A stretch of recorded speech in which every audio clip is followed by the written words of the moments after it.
So how much of a shot do you give them this Sunday at Jerry World? Well, anything is possible. On any given Sunday, any given day, one game, the Giants could absolutely beat them. But I'm not betting my Fox Bet money on it. You're not? I'm sure not. After I had to sit across from you the whole week hearing about Danny Dimes and Saquon's back. You trust that? Galladay. Oh, you trust that?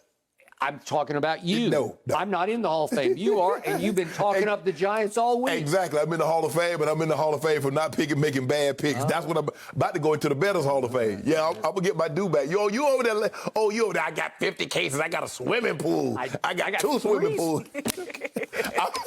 Okay, you laughing right now, but I'm going to get it all back. Skip, here's the thing. Daniel Jones has had 30 career starts. In only 7 of those starts has he not turned the football over. Now, the Cowboys the Cowboys might not do a whole lot well, but they take the ball away extremely well from a guy that all he does is turn the ball over extremely well. Mm-hmm. Skip, the Giants beat the Saints. Now, we thought the Saints might be something special because of that opening day win demolition that they put on the Green Bay Packers. But we realized the Giants lost to Washington and Atlanta, 2 bad teams. Barely. Yeah, they could skip. So what do we think about Atlanta? I tell you what, give me 2 cases. I'm gonna take the Jets over Atlanta on Sunday in London. Even the Jets? Yeah, I'll take the Jets over Atlanta. That's how bad Atlanta is. And the Giants couldn't beat them. So for me, look, I expect the Cowboys to be able to move the ball. They're gonna run the football. The question is, and all this division rivalry, stop that. I know what you're going to try to do. See, what you're going to try to do is play it up because this is a division game and my Cowboys going to be tough. And when they win, we beat a division opponent. No, you're not. You're going to blow them out. So I'm not falling for the banana. Nope, I don't want to bet. Don't offer me no points because the answer is no. I know what you're going to try to do. You're going to try to coach me and say, well, I'll give you the 7 points. Since, you complain, I'm going to give you the 7. I don't want no stinking points. What's your score? I think I went 31-17. 31-17, home team? Yep. Dallas Cowboys? Yep. Shannon Sharpe just picked the Dallas Cowboys in a blowout because Shannon Sharpe has actually seen the light. No, he don't see no light. I've been seeing the light for the last month. I saw the Giants light, and it's very dim. That's the light I saw. All week long, I have not been trying to play up the Giants. But you have. I've only been trying to set you up, not play them up, set you up. Because I was waiting until this moment because I hoped you would be fooled, as in fool's gold, by Danny Dimes. I was hoping that you would stand by your guns, but it was just a bunch of hocus pocus from you all week about, the Giants are coming for you guys. They're coming, yeah. Right? Well, are they or are they not? No. Because you think not. Maybe next time around. Okay? I was hoping that you would take the cheese. I was hoping that you would say, yeah, I'll take the 7 points, which is what it is right now on Fox Bet. I was hoping that you would fall for once again, another sucker bet because my Cowboys are better than the Giants. And I have believed all week, we got this. You know me, I don't like to jinx things. I don't like to be this arrogant. Yes, you do. This supremely confident. Oh, really? But I am supremely confident that my Cowboys will win this game 34-20. That's what I think the score. So we both got 14. You got a little bit more than I got. I think Daniel Jones is a talented, still young player, and I think he will make some plays with his arm and his legs. He's gifted. He can really run. Oh, yeah. He's definitely more athletic than people probably thought he was going to be coming out. And I saw a couple of flashes of Saquon, of the old Saquon. He's not quite as quick or explosive as he used to be, but he's getting there because he's gaining confidence by the stride on his repaired knee. Yep. So I believe he'll make a few plays. They paid Galladay a whole bunch of money to make plays, and he's going to make some plays.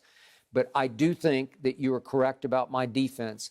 They are contagiously forcing turnovers. They're taking the ball away. They have the second most to Buffalo. They're tied for first in turnover differential because they're not turning the ball over and they're taking it away. That is the magic formula. That's the recipe for success. It is the recipe. And I believe in this team, and I'm going to quote the great Troy Aikman once again, because on his radio gig in Dallas, I believe it was yesterday. Damn, does everybody got a gig? Yeah, everybody does. But Troy's the one who actually deserves a gig, as opposed to some of the other spokesman for the Dallas Cowboys, so who Steve, was sitting up in the luxury are you saying box, Steven and sitting Jerry on don't the deserve thrones up in the box? Yeah. Okay, so Troy said about the defense, I think it's got a lot of new, youthful type energy, and Dan Quinn's got them playing with a lot of confidence, and that's a big part of this league. It is. It is. They look it's everything. night and day from last year. They walk on the field, and I just like their body language, like, oh, we can do this. You saw Micah coming before I did. He's been a godsend. I still love Patrick Surtain. He's going to make 10 straight, 12 straight Pro Bowls. He's been a godsend for your Denver Broncos. But he ain't Micah in overall impact, where the whole defense is starting to feed off Micah's versatility. Right. He's just wherever the football is, he gets there. Right. Number 11, I just look where number 11's lined up. Is he at linebacker, sort of a monster position like Charles Haley played in San Francisco early in his career? Or does he put his hand in the dirt, or does he just stand up in the middle of the line and rush? They're using him everywhere, and I think they are haunting and tormenting offenses with this. Yeah. And then Troy said that because the Cowboys' offense is so explosive, there's a lot of pressure for opposing offenses to feel they've got to do too much too soon. They have to do something every time they have the football, or they're going to find themselves 2 scores down.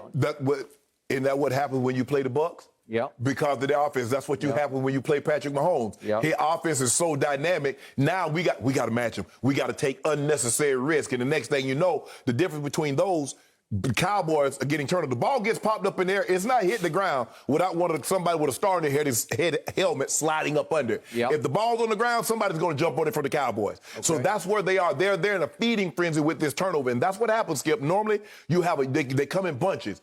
You get a 4, 5, 6 game stretch where you get in 1, 2 turnovers a game. Then you might have a lull where 2 or 3 games you don't get any. And then it picks right back up. Right now, they're in that sweet spot that if the ball goes up, and you better hope your guy catch it, because if he doesn't, somebody with a star in his helmet is going to slide up under it.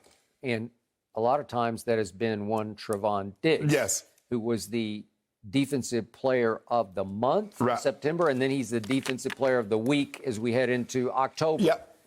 And he's obviously a receiver, sort of disguised or camouflaged as a cornerback, because his brother obviously is a great receiver, and he's got receiver skills. Oh, yeah. But he is traveling with the best receiver. It was DJ Moore last week. At some point, will they start saying, we can't go there? But he'll have Galladay. He'll just go where Galladay goes. Right. And does that mean they won't throw it to Galladay? I think they'll still keep trying to Well, you got to, Skip, because now if you do that, you can roll coverage and protect everybody else's. So you got to take your chances. I'm not saying, but he knows. The thing is that if you watch this kid, watch the way he plays it. He knows we're coming with a blitz. This 3rd and 2. Ain't nobody running no go route on 3rd and 2 more times than not. They're just trying to go to the sticks. Yep. So he plays the sticks. Yep. He jumps the route. He's tremendous at that. So early on, you better double move this kid to get him out, to get him thinking that I'll go deep on you, because if you don't, he's going to be in your back pocket all day. Last line from Troy Aikman on his radio gig in Dallas. If you're a casual NFL fan, I don't know that you truly appreciate how physical Zeke is running the football. It's BB Zeke, as in bounce back Zeke. He still has the best body lean of any running back in football. He is extremely physical, to the point when they start to hammer him, he just wears you down and out, because he is high contact, which means he's not going to have a lengthy career in Dallas, but he's having a resurgence in year 6 that you did not see coming. I did not see it coming. I didn't see it coming because I didn't know. I didn't think they was going to give him the touches. He would have to split touches with Pollard.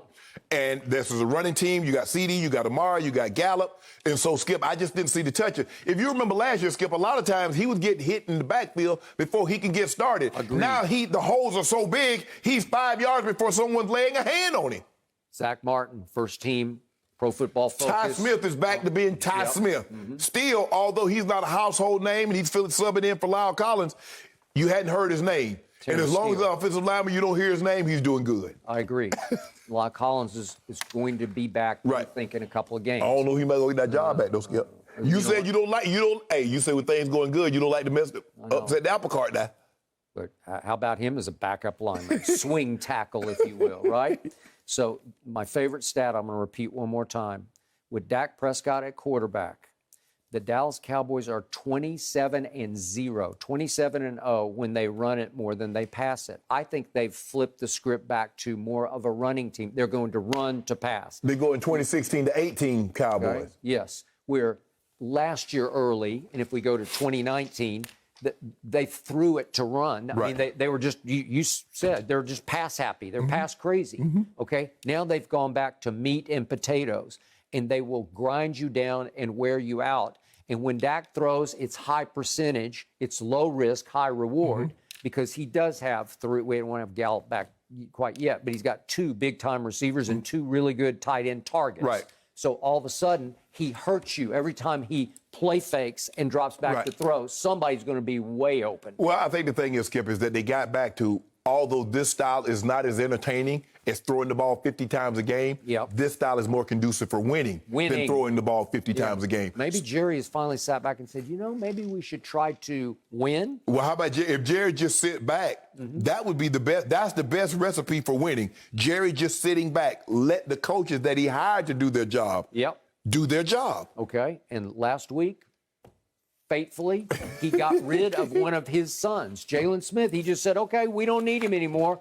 I will cut ties. Yeah, something not adding up. It's going to come out. Maybe it was going to be some problems. He's not playing. I need more playing time. I'm playing well. Something that, I mean, for Jalen, all of a sudden, Skip, you 5 games into the season and you release a guy? For what? Who actually was having a resurgence this year. Not great, but better. Way better than last year.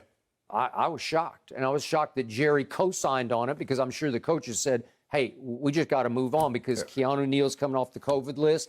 They're deep at that position. They're very deep, Starting with Micah. Thank you for watching. You can subscribe here to get the latest from the show, and be sure to check out more of the best clips from Undisputed, or go watch a few other segments from our other shows on FS1.